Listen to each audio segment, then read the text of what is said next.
Today's guest, Plestia. I'm 22 years old. I lived 4 aggressions and I'm living a genocide right now. People don't know a lot about Gaza. What they know about Gaza is what they see on the TV, but they don't know about us Palestinians, about the culture. There are many beautiful places in Gaza. You always think you have time. Now, when I look back at the videos, I knew that things will happen, but I never knew that it will be that bad. I never imagined that a genocide will last for 100 days. I just feel numb. I feel the minute there's a ceasefire, every Palestinian will start to process what happened. They will be like, oh, I actually lost my husband, my kid, my whole family. People will start to process. You post about what's happening, you get shadow banned. Report about what's happening, you get killed. What's happening in Lebanon, in Yemen, in Congo, in Sudan, it's a lot to process or to understand as a human or as a journalist. Israel is making Gaza uninhabitable. We're all from Palestine, yet we're refugees in Palestine. It's 1948 and Nakba again, and maybe even worse. Hello and welcome to episode 112 of the Palestine Pod, the weekly podcast where we break down the latest headlines dealing with Palestine from all over the world and bring you stories, commentary, and interviews with the aim of supporting the Palestinian struggle for decolonization, justice, and equal rights. I'm one of your hosts, Lara E. You might know me from Instagram as @Gazan, and I'm joined by my co-host, Mikey B. What's up, y'all? Mikey B on TikTok, Michael Schertzer on Instagram, and you can call me Mikey Intifada if you're talking about reclaiming Lebanon, but you've never been to Lebanon. Before we get into today's episode, please like, comment, and subscribe if you hang out with us on YouTube. If you're listening on a podcast app, subscribe and leave a review. As always, you can find our full episodes and sources on PalestinePod.com. And if you want to get involved in the conversation, reach out to us at PalestinePod@gmail.com and give us a follow on Instagram @ThePalestinePod. You can also find us on Patreon, where you get early access to the Palestine Pod episodes, an additional podcast per week. We're also hosting our monthly Zoom happy hours with our Patreon subscribers only. So really exciting stuff. Check us out on patreon.com/PalestinePod. Okay, guys, today's guest is the one, the only, the beautiful, the talented, the young, the courageous. There's so many superlatives we can use. The Plestia Alaqad. She came up in this current moment as one of the leading voices in Gaza, reporting on the ongoing genocide. I first followed Plestia immediately, actually, probably on the first or the second day. And I remember the first video that Plestia made, which had a tremendous impact on me, where she was standing in her family house, showing us the view outside of her window, which had turned completely gray, and you couldn't see anything anymore. And it was clearly the aftermath of airstrikes in the area. And Plestia also provided for us a commentary in that same video, where she told us that because now a war had began, that we were going to see neighbors, people helping one another, leaving their doors open, because Palestinians in Gaza have a custom of leaving their doors open in case anyone needs to find shelter, in case anyone needs to hide or seek safety. And so you had reminded us that your door was open, your neighbor's door was open, and that now you were in this moment, this space where you were preparing for what was going to be clearly a war. But at the time, I don't think you had the expectation that it would be what it has turned into today, which is that today we've now seen 100 days of this genocide, with over 70% of Gaza completely destroyed, with the overwhelming majority of Palestinians in Gaza displaced, many living in tents, some living outside, with the entire population of Gaza starving and dehydrated, and with, by now, around 30,000 Palestinians who have been killed, well over 10,000 of them being babies and children, and over 60,000 Palestinians being injured. And these are just like some of the basic statistics that sort of represent where we are at this point in time. But there's so much more. And I'm not going to read everything out here because, of course, the idea is to hear from Plestia. But I just wanted to get us situated in the context and understand where we are at this point in time. So let's go back to the beginning, Plestia.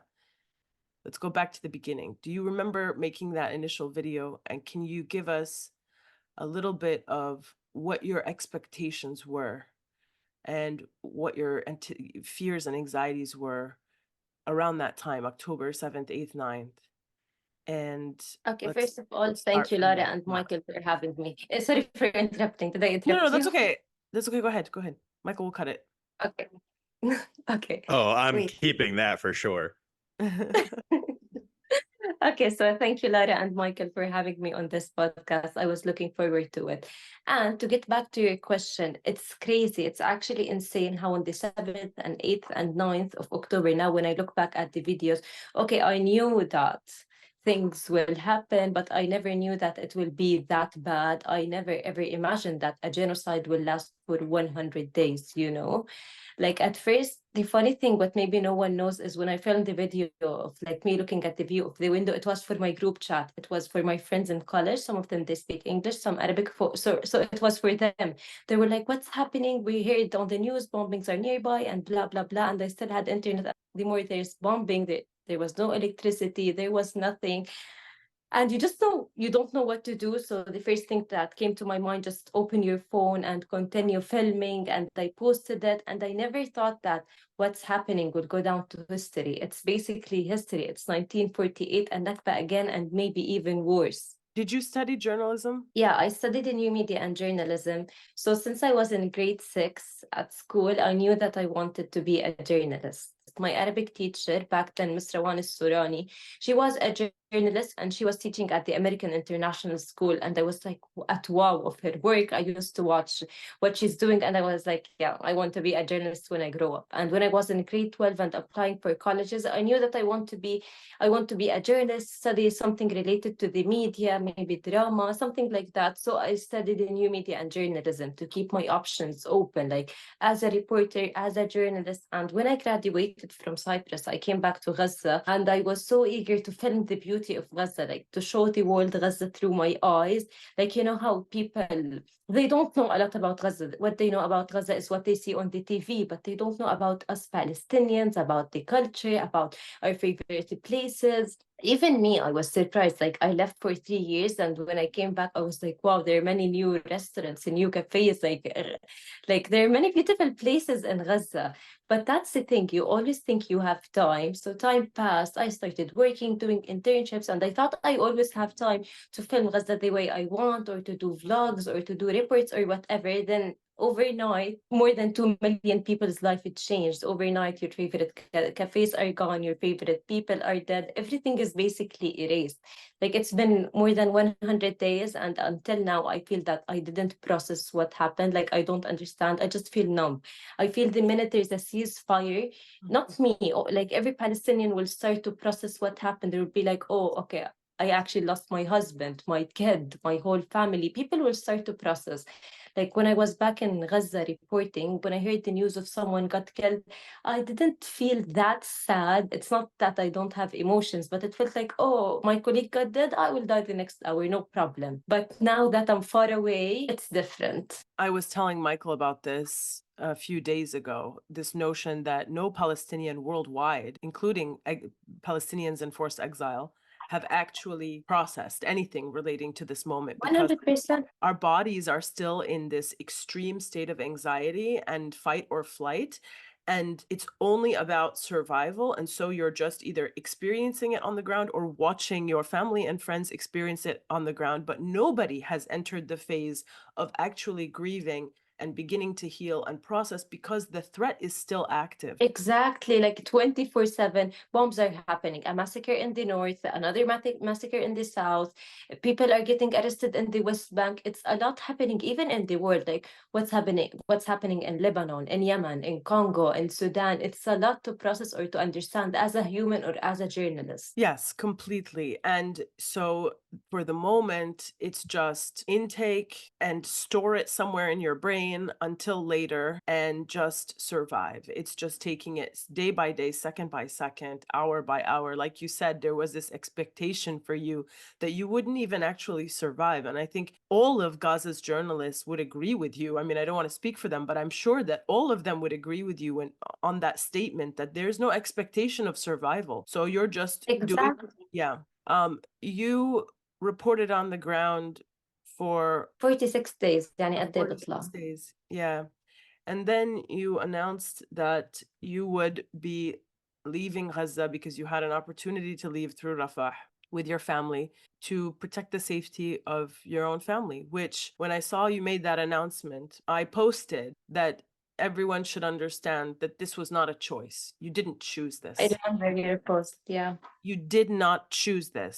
The reason why I felt it was necessary to make that statement was because a lot of the Zionist propaganda about the Nakba in 1948 was, oh, Thank you for bringing this. yeah, you chose to leave. You chose to leave your houses. No, no, no, no, no, no. None of this is a choice. None of this is a voluntary choice made without duress or extreme circumstances. And that's the part that they leave out. What choice did you have? They destroyed the entire place where you live, and they're continuing to target everybody, civilians and journalists, and you would have been next. It's not, there's no choice in this. Israel is making Gaza uninhabitable. So basically, when the health system is destroyed, when schools are being used as shelters and universities are bombed and the infrastructure is destroyed, what's left of Gaza, you know? Like that's it. That's the sad thing. Even when there's a ceasefire now or the genocide will end, then what's next? What will happen? What about all the orphans? What about all the wounded people in Gaza? What about the students? What about everybody in Gaza? Like, it's not like we want to be refugees or we want to leave our countries or we want to live elsewhere. But the question is, what choices do we have, you know? Exactly. The other choice is death, right?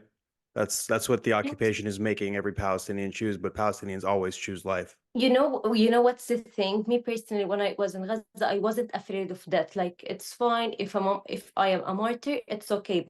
But what I was afraid of, like me being cut into pieces, people collecting my limbs, or like being severely burned, because I swear I'll never forget the scenes that I saw at the hospitals or even in the streets. Like, I used to see children, and I asked my colleague, and no, is that dirt from being under the rubble? And no, why is their skin tone like that? I was genuinely asking, not making fun or something. And he was like, and what's wrong with you? They're severely burned. That's why they look like that. And I genuinely thought, it's not me that I thought it's dirt, but I wanted it to be dirt. Like, okay, back in my brain, I know that it may be like they're burned, but I wanted to believe that no, they're not burned. Maybe it's dirt from being under the rubble and everything, but it's actually burned. So what lives do these children have, or what lives do Gazans have after the 100 days of genocide? And the genocide even didn't stop till now. You know, like Gaza can't take another 100 days of genocide. And it's not only 100 days, it's been like that for 75 years. It's crazy that they're constantly making Palestinians choose between terrible options, right? Like, Yeah, you were hoping it was dirt from rubble, because that would have been a relief over the severe burn of an artillery rocket strike. And it's like, why the exactly. fuck are these the options? Yeah. The world thinks that we have options, but we don't. Like, for example, I remember when I used to post the stories and post many people, they were concerned for my safety. They're like, be careful, don't post your location and so on, which is cute. I appreciate them looking after me. But what they don't understand is they're quadcopter, drones, the borders are closed. So they literally know everything. They're not waiting for my Instagram post to know where I am. Right. You know, Plestia, what you said reminds me of what my own family in Gaza told me, which was that they're not making prayer to stay alive. They're just making prayer to not be trapped under the rubble. Exactly. That's Yeah. the thing. People are not afraid of death, are afraid of what will happen. Like, I remember the conversations I used to have with two of my colleagues, Hatem and Muhammad. We were a team, always working together to the same channels. So we always had these type of conversations. Like, if a bombing happened when we're together, I was like, if you saw me dying and I was severely injured or burned, or there's a leg here and my leg, leave me. Like, leave me till I die. And my colleague was like, okay, for me personally, if I lost one leg, save me. I can live without one leg. It's okay. Sorry. But if it was an arm, yeah. But if it was an arm or a leg, leave me to die. The other colleague was like, I still have children and family, so maybe try to save me. And that was a conversation, I swear, like we were in the car working, and that's a casual conversation that we're having. And then we're like, yeah, you have family, you should probably save you first. No, reach out to your phone to cover. And we thought it's normal. Like we never stopped and we were like, and what are we talking about or what's happening? We continued our day. But now that I'm in Australia, not in Gaza, I'm being like, wow, what type of conversations? Like, is this even supposed to be a conversation anywhere in the world? No, it's not. So it's insane. Yeah, so what you just said about, is this even supposed to be a conversation? It reminds me that so much of my reaction to what I have seen and the scenes and also the words that are coming out of people's mouths, so much of my reaction is nobody in the world should have to put words together in a sentence that sound like this. Like just yesterday, I saw a testimony about somebody in Gaza talking about how the dogs are very hungry and how they are going under the rubble, eating from the bodies that have not been recovered and coming out of the rubble still with body parts in their mouths. And this individual, this journalist, said he saw a dog come out of the rubble with a toddler's hand or foot, I forgot, in his mouth, and he had to run after the dog to get it so that he could try to bury it. And I read this collection of words and sentences, and I was so shocked, saying, this should not exist. This whole thing should not exist. These words next to one another should not exist for anyone in the world. 100%. And what's like, everyone in Gaza has a story. There are more than 2.1 million people in Gaza. Every 10 there's a story. Every person experienced loss.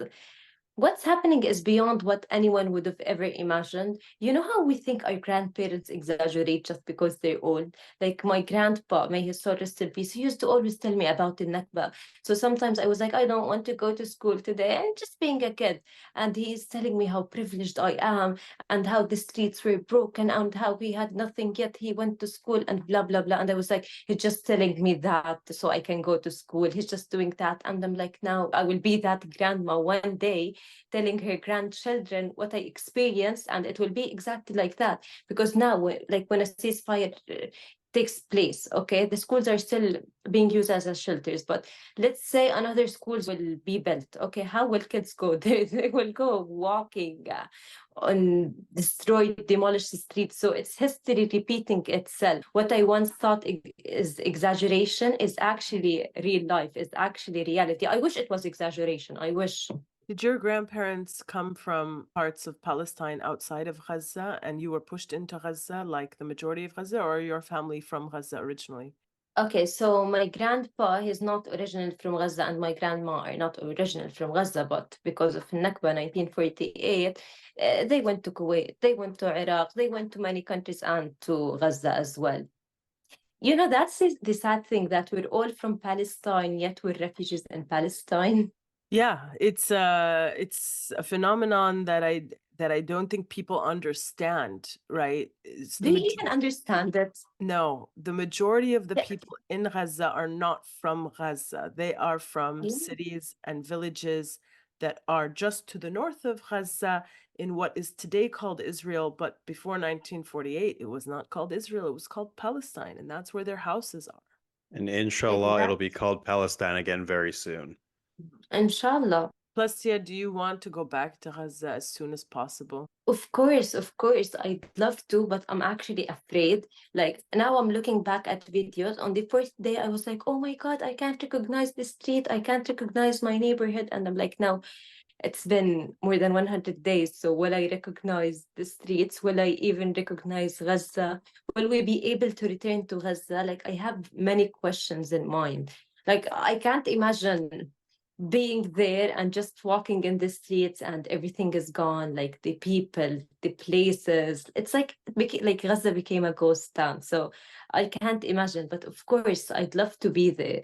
Picking up on this theme of a ghost town, when we were planning how this episode would go, you and I were saying we didn't want to be redundant and relive all of the days of your reporting, because your reporting speaks for itself and it's out there for the world to see. And I said, maybe we should try to give people some information that they don't already have, like about Gaza before October 7th. and how you used to spend your days, your favorite places to go, your favorite neighborhoods. Tell us about Gaza's neighborhoods, because when we read, oh, this is Shujaiya, this is Sheikh Radwan, they're just names to us, right? Like we don't know what is in that neighborhood. So when we read the names of Gaza's neighborhoods, we don't know what they are. We want to hear from you about as much as you can tell us about Gaza's neighborhoods. Okay, it's so weird to remember the memories of the places, the cafes, and the people, knowing that they're now all gone. But what I like the most about Gaza is the fast-paced life and the community. Like I used to work a full-time job, and I used to tutor little kids sometimes, and I still have time to go out. Like now, when I remember my days in Gaza, it feels like I had a 25 hours day, not a 24 hours. Like, okay, you work, you still have time to hang out. I just love the community there. Like, for example, a school teacher is not just a school teacher. No, we're close, we have bond, we check up on each other. Even the person who's in the market, like he's not just a person in the market. No, we go to the market. I'm like, what do you want to buy? I want to buy my mom's favorite chocolate, for example. So what do you recommend? Then the next day, did she like the chocolate? Did she like we're so connected. It's a caring community. So if you were sad walking in the streets, you find people staring, then coming to you, what's wrong? Can I help? Can I do something? And I love how Gaza is small, so almost everyone knows everyone. So it's impossible to go out of your house without saying hi, bye to at least 10 people. So, for example, there was this cafe I used to always go to, and I remember for a week I was busy with work, so I didn't go. And when I went back, the waiters were sad. They're like, did you find another cafe? And I was like explaining, no, I was busy. I swear I didn't go out. It's like, I'm explaining to them that I'm not a cheater. I didn't cheat. And without even ordering, they know my order. They bring it and they're like, is it fine? Do you want me to change it? It's these small things, this act of kindness that makes you feel that you belong. Especially during the genocide. Like during the genocide, Lara used to go to tents and cover the story of people in tents and how they barely have any food and how they have nothing, yet they are offering. Like I remember this lady, how she offered me a bread, and it's all what she have. Like they don't even have cheese or anything to put it inside the bread. And she was like, I'm sorry, we don't have anything but this. And I'm like, it's more than enough. You don't have to. So I love how it's a caring community, how people care for each other, how people know you, how people remember you. And I love how like Gaza is full of life. You'll always find cafes open. You'll always find restaurants open. Al Rimal area in Gaza City, it's like the downtown, it's always busy. It's full of people, like during Eid, during Ramadan. It never closes, really, it never closes. And what I like is like, Gaza is not strict. For example, this cafe, it doesn't open from 8 till 12. Like I remember I was in a cafe with my whole family. So it was Ramadan. We were there together and it was 2. And there was only us and another table. So we called the waiter, like, should we leave? When do you guys close? Like, we don't want to keep you late just because we're here. And we're like, we close whenever you leave. So we're like, just tell us when you want to close so we can leave. And like, you can kick us out. It's okay. And he's like, no, it seems you're enjoying your time. So we like That seems like a this standoff that could last a long time. yeah, like this type of community, you don't find it elsewhere, like in other countries, they'll just bring you the bill to pay and like go home. Like they're almost kicking you out. But like in Gaza, it's different. Oh, I've been really, kicked out like, of a lot of restaurants for sure. Yeah. yeah, me too. When I was studying in Cyprus, like at first I thought it's like Gaza and it's fine and I'll just stay. Then we look around, it's only me and my friends. We're the only people sitting, and they turn off the lights and they're like, yeah, we should leave. So it's just that the community there is different. I love how people care about each other. I think it's because of the aggressions and our life. Like if my struggles in Gaza taught me one thing is to care more about people, and I want to talk about survival guilt. The reason I want to talk about it is in Gaza, you always know that someone has it worse. So that pushes you to give more. Like, for example, my friend the other day, she called me. She told me she's sitting with her relatives. So her uncle lost his house, her aunt lost a child, and she didn't lose her home. So my friend was telling me she felt bad that she didn't lose her home, as if because it's unusual. It's unusual that your house is not bombed. So she was like so grateful, like, okay, I lost family members, I lost Gaza, but I still have a house. Others don't. So I can't be sad and I should like invite people over. I still have a house. You want to come? I know people, they were obviously sad and devastated because they lost family members. Then they met other people who lost family members, but they haven't been able to even bury them. So they were like, okay, thank God, at least we buried our own family members. So I have to be there for that person who didn't bury his family or her family members. So that's the thing, like the struggles make you think of other people and make you feel guilty that, I didn't lose a family member, but this person did. It's just the community there. Like, I really love the community. I love our culture. I love how people care about each other. Like, what breaks my heart the most is children. Like, what children are going through, what lives will these children will have. There is this girl, her name is Bailasan. She lost her leg.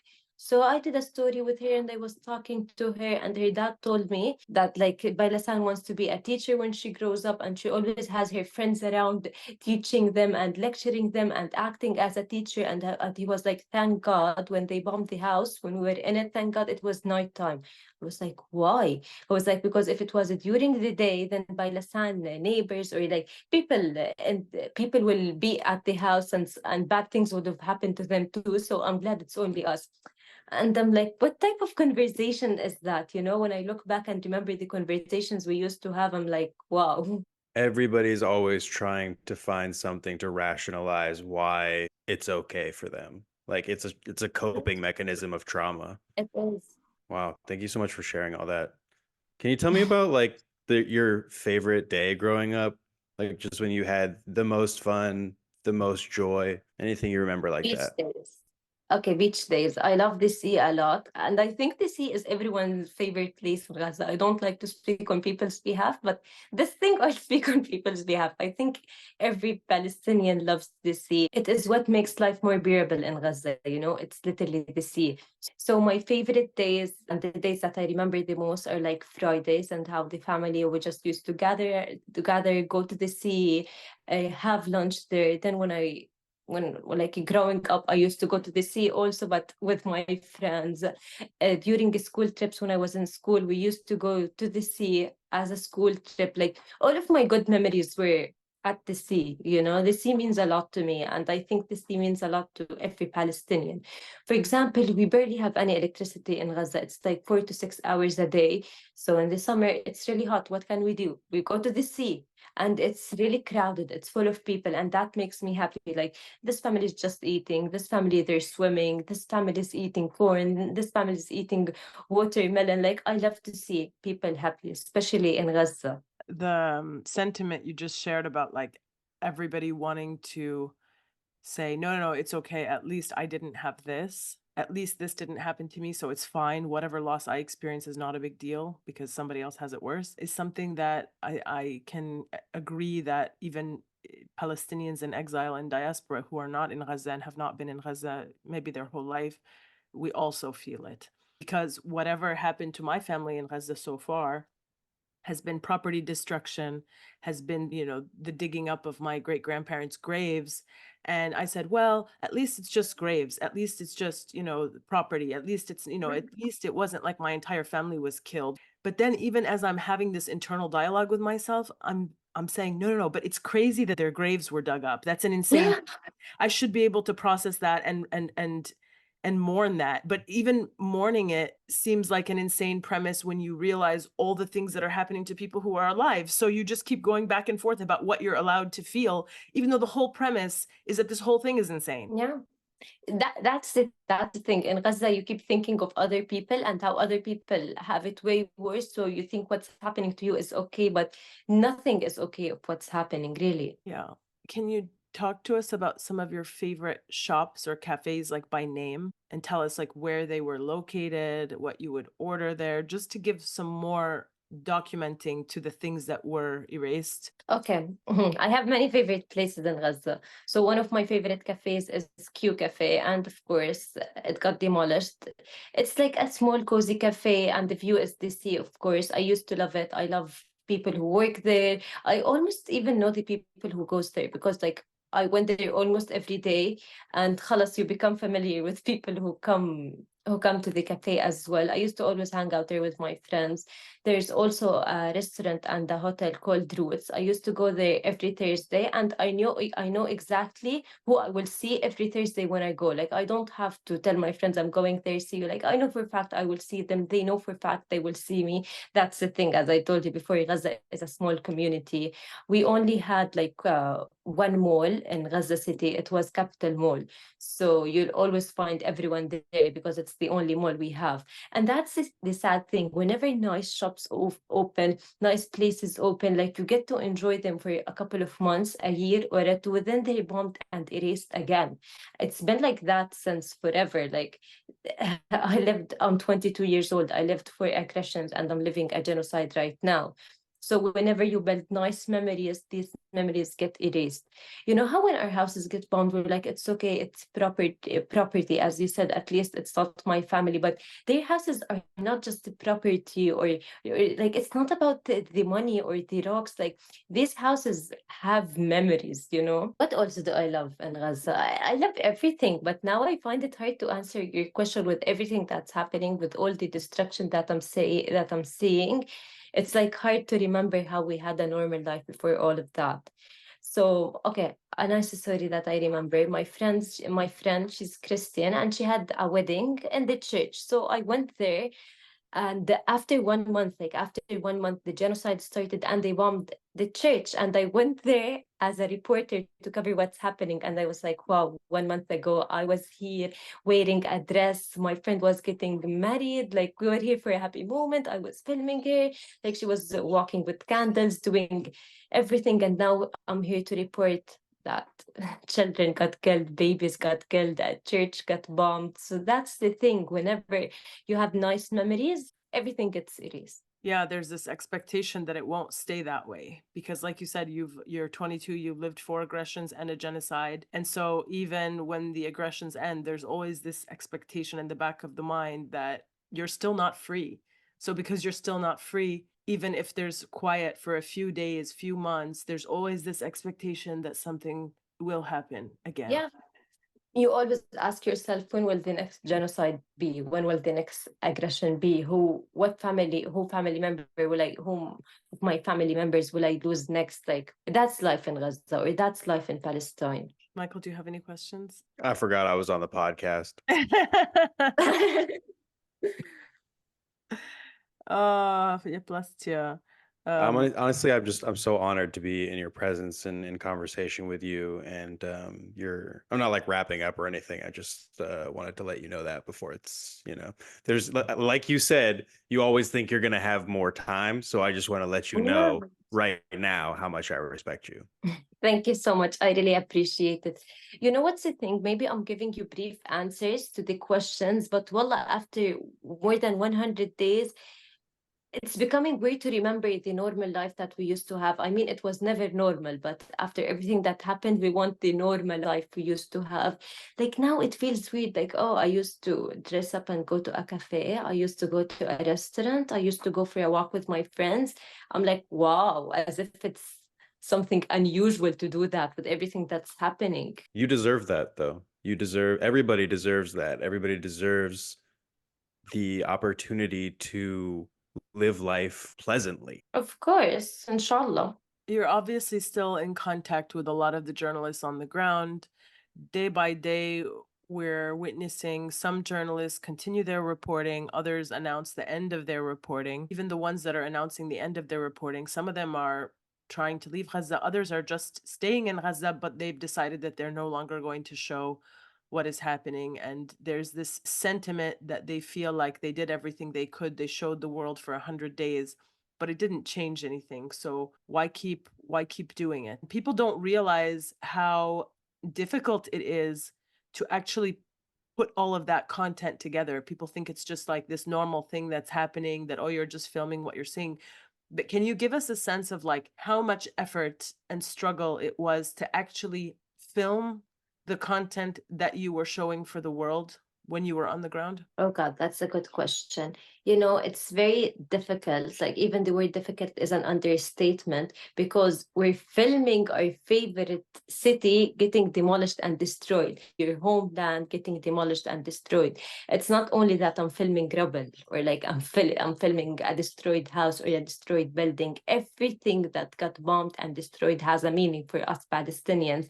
So me filming, for example, that this church got demolished. I'm a Muslim and I have memories there because I have Christian friends and I remember how they used to go to the church, pray, and how they spent their Eids there. Me, for example, documenting and filming how a university got demolished. This universities, there were students and this universities, they had dreams, like graduation parties and ceremonies here. And now I'm just filming a demolishment. I'm just filming people who are using this university as a shelter instead of students being there as students, they're being there as displaced people. So like just walking, you know, just walking in the streets and seeing and watching everything in front of you destroyed and demolished. It's difficult. It's difficult because everything in Gaza means a lot to us. Every person in Gaza means a lot to me and to us Palestinians in general. So it's not easy to wake up every day. That is, if you slept aslan and you don't know what's ahead of your day. You don't know today what will be bombed. One time I was with my colleagues reporting, and we went across a house, and we don't know the people there, but we got to know them, and they offered us tea, and we stayed for like half an hour, and we went on with our day. 2 days later, this house got bombed, and these people were killed. So, like, whenever you try to do a memory or like when we walk in the streets during the genocide that's happening, my colleagues and I are always like, focus on the street because tomorrow it will be gone. Maybe tomorrow it will be demolished. Maybe today is the last time I walk in the street. Maybe today is the last time I see this person. So it's really difficult. It's really difficult that you're from Gaza and you're reporting what's happening in Gaza. Like, we're not just some foreign journalists who came to Gaza to report what's happening and that's it. And you're doing the work of like a full news production team as well. Because you're not just taking the footage, right? You're editing it, you're putting it together, you're captioning it, you're doing voiceover. Like you are creating the type of content that usually requires like 4 different people at least. Limited electricity, no like power, and no like limited internet. Exactly. Like we don't even have houses to stay in or offices to work, and we're just walking. We're just working in the street. We're just working in a car. We're just working in a hospital in random places with barely any internet, with barely any energy, with literally nothing. Like, you know, what's being reported, like what I used to report and what journalists are reporting right now, like it's not even 10% of what's happening. Not that journalists are not doing a great job reporting. They are doing an excellent job, but a lot is happening in the same time. A lot is happening in different areas. You don't have fuel to move. You barely have electricity to post. Like I looked at my gallery the other day and I was like, wow, I have many unposted stuff. And the reason I didn't post them is because of the internet, because I wasn't able to charge my phone that day, for example. Not that I don't want to post them. So that's the thing. I knew that I want to be a journalist, but I never thought that I'd be a genocide journalist, a war journalist. I don't know what to call it. Palestinians do journalism on such a high level that it's like American journalists couldn't even conceive of it. They don't even recognize it. They're not in the same level. It's like playing professional basketball with a toddler. Yeah. That's one way to describe it. Well, there's also this responsibility, right? This feeling that if I don't tell the world what's happening, then nobody will, because there are no foreign journalists, because Israel prevents them from entering Gaza. So it's literally and they are literally killing journalists. right. So you must have felt this immense responsibility to tell the world, because if you didn't tell the world, like you said, whatever you told the world anyway is just a fraction of what happened. And that I think people really need to keep in mind, because so many people who have been following what's happening in Gaza, watching all of the photos, watching all of the videos, they have reached a level of trauma in their mind that's like, I've never been so traumatized. I've never seen anything like this. But they have to remember, that even everything they're seeing is not even 1% of what's actually happening. So that should 100%. that should instill in us a rage that this cannot go on. And then maybe you get the content posted on limited internet, on limited power. And guess what? Meta takes it down. Meta gives you like a warning or strikes your content, takes it off because why? It violates their community guidelines. But like genocide propaganda skyrockets to the front page. Yeah, everyone is trying to silence us, really. Like you post about what's happening, you get shadow banned. You report about what's happening, you get killed. You talk a little bit about how you're spending your days right now. I can't imagine just the difference in living genocide and then going to a place like Australia where everything is just calm and easy and no bombs and there's food and there's water and there's a hot shower. Yeah, it's hard to go from an extreme to an extreme, like hearing the sounds of bombs, the drones, the quadcopters the whole time, then silence the whole time, you know. And in Gaza, it felt like during the genocide, it felt like, wow, I was able to shower today, or like, wow, I was able to eat today. Like you're so privileged if you're able to eat, or if you're able to shower. And I'm just here being able to eat whenever I want, or being able to shower whenever I want. Like, it's crazy what's happening in Gaza. Then a few kilometers away in another country, life is normal. You know, like what a world we live in. A tale of two cities. It was the best of times. It was the worst of times. Exactly. Are you able to eat? Are you able to sleep? Like, you know, sometimes I feel that I'm living two different lives. Like whenever I'm like eating or like taking a shower or like talking to my family, then I'm online watching everything that's happening to my country, to my homeland. I'm like, I just can't understand how some people in the world are being able to eat and some people in the world are being starved to death. You know, like sometimes I'm able to eat, sometimes I'm able to sleep, sometimes I'm not. Like it's really a roller coaster of emotions. Yeah. Yeah, I can imagine that it's not straightforward. It's not like, oh, now I'm in Australia, so I can go back to just eating and showering and sleeping because I'm in safety. It's Yeah, and you know, when I was in Gaza, whenever I was able to shower during the genocide, I used to always take pictures and take a video of it and tell everybody, like, guess what? I was able to shower today or yesterday. It was a big deal. And people like, where did you get footage from? Oh my God, it was a big deal. It was an event. And now, like, it's been maybe 1 month or more since I traveled. And whenever I shower, I'm like, wow, I was able to shower today. Like, you know, it's weird. It's weird. yeah. Do you still have family left in Gaza? Yeah, of course. I have a lot of relatives there. I have many friends. Like, Yeah. Do you get the feeling that I'm seeing a lot of like GoFundMes pop up more and more. People are trying to fund their way out of Gaza, and I don't think people realize that people are being like extorted when if they are able to leave Gaza, they have to pay incredible sums. Can you speak about that? it's insane that you have to pay huge amounts of money to not die or be into pieces. You know, like people, Palestinians, they don't want to leave their land. They love Gaza. They want to live in their country, of course. Palestinians love Gaza and they love their country and their homeland and they want to stay in it. But what Israel is doing is not leaving them any other options. And it's insane that you have to pay huge amounts of money just that you don't die, just that you don't get killed. Can you share with us a story of somebody that maybe you haven't had a chance to post about yet, and that this would be the time and space to give them some coverage? There are many stories that I didn't even film or post about it because people were afraid of cameras and journalists and the media, and I can't blame them. Like, I honestly can't blame them. There is this lady, she's 28 or 29 years old. I'll never forget how she looks. So she lost her like arm from here till here, and she lost two of her legs. So she's basically living with a face and like quarter of her body, not even half of her body. So I remember talking to her, and she told me what happened and how they bombed the house, how they got her from under the rubble. And so she was like, I don't want people to see me that way. And I was like, I totally understand. Like, I'm just talking to you. And turns out she was following me. So I was like, it's nothing for the media. You don't want me to take pictures or post. I totally respect that. And you can't blame people. Like, there's this old woman who did a video, and her video was viral. Then with a sniper, she got shot. So you can't blame people that they're afraid of the media or talking to the media or putting their stories out there. They are already in danger. Everyone in Gaza is already in danger. So what if they were on the media? That would be more dangerous. And I never want to put any person in more danger. So I always leave them the choice.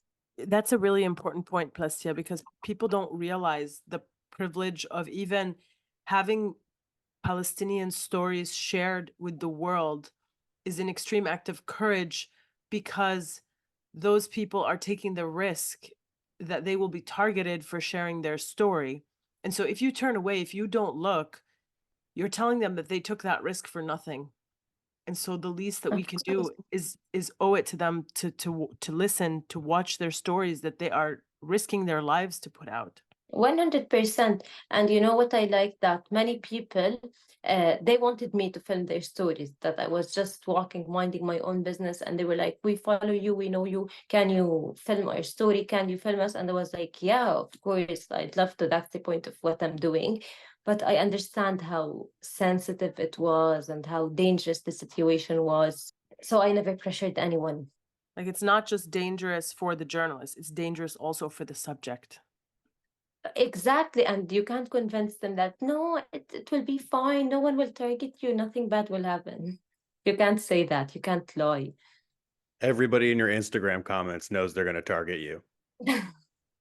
That's why they're telling you not to check in, because everybody is Julian Assange on the internet. Yeah. Hey, can you talk about where your name comes from, Plestia? Okay, it comes from the first tribe that lived in Palestine. So I have a Palestinian name, Plestia. Yeah, the Peliset, right? The group of sea people who go back as far as the second millennium BCE. So your parents likely gave you that name in an effort to stop the erasure of Palestinian culture. Yeah, and you know, my name always brings up Palestine in a conversation. Whenever I meet anyone, they're like, yeah, you have an interesting name. What does it mean? And like, you signed up for this. Now we will talk about Palestine for hours. I also thought it was interesting that you said that you're drawn to the sea and your name comes from sea-bearing people. Yeah, it's all connected. Mm-hmm. Plestia, we've been going for an hour. Is there anything you want to leave our audience with? This is your opportunity to just share any last words. The only thing that I want to say is I know that we all feel useless sometimes and we all feel hopeless, but please don't give up on posting, protesting, and sharing and engaging with Palestinian content. It's been more than 75 years and more than 100 days, and it's time for this to change. So don't give up on Palestine, because Palestine needs you. Your voice matters as my voice matters. Every voice matters. So don't give up. Thank you, Habib. Amazing. Thank you so much. I want to Thank say you for that, having me as well. of course, we're so honored to be in conversation with you. Your voice has touched so many people. And the point I brought up about your name, there's a content creator called Paul, and he did a whole video about you. And so it's like, you have no idea your impact. It's going to last forever. And so we thank you so much for your courage and for all of your coverage and for your time here today. It's been an honor. Thank you for your time as well. Okay, you know what's the thing? I never realized that I have many people following me until I traveled, because back in Gaza, I barely had any internet. Like, okay, I receive emails, the amount of followers is increasing, people are starting to recognize me more, but everyone in Gaza knows everyone. So it wasn't a big deal that people recognize me in Gaza. But when I traveled, I'm like, wow, people know me. And what made me happy, it's not about me, Plestia, and that people know me, but what made me happy is people are following Palestinian people. They're following, like, they're engaging with Palestinian content. Like, you following me basically means you care about Palestine. So that was what made me happy. Like, I never saw the video you're talking about, so send it to me, please. Okay, I will absolutely. Yeah. Right. They're not following you for an outfit of the day or a skincare routine. They're Like, following you yeah, exactly. because they care about Palestine. And that's the But key. I can't wait to Exactly. see And that that's type the of beauty of content, it. inshallah. Yeah, you will see my hair routine soon. Wallah, I think everything that's happening in Gaza affected everyone's mind. That we Yes. don't know how to process what's happening or what to comment anymore. So I'm Or like, what's okay. Yes. appropriate, what's not appropriate. Yes. Well, the Yeah, line is so exactly. blended because of all the things that we're seeing, the conversations we're having. It's just like what you were saying. It's like this is not a normal conversation to have among people. But Nothing what is normal. exactly? There is no more normal. They've ruined it. True, true. Plestia, prayers for healing, prayers that you return to Gaza, prayers that all Palestinians in forced exile are able to return to their lands, including those Palestinians in diaspora who have been outside of Palestine for up to 75 years now. Prayers for Inshallah, rebuilding one of day. Gaza and for freedom for all Palestinians, that we have a space in this earth on our land where we can live and grow and be free. And I pray that that's what the future holds for all of us. Inshallah, that will happen soon. Thank you. Thanks, Thank you so Plestia. much. Bye. Bye. Folks, that's been another episode of the Palestine Pod. Thank you all so much for listening. Check out our full episodes and sources, www.palestinepod.com. Follow us on Instagram at The Palestine Pod. Send us an email at palestinepod@gmail.com and look for us on Patreon, www.patreon.com/PalestinePod. That's been another episode of the Palestine Pod. Thank you all so much for listening. Have as good a day as you can.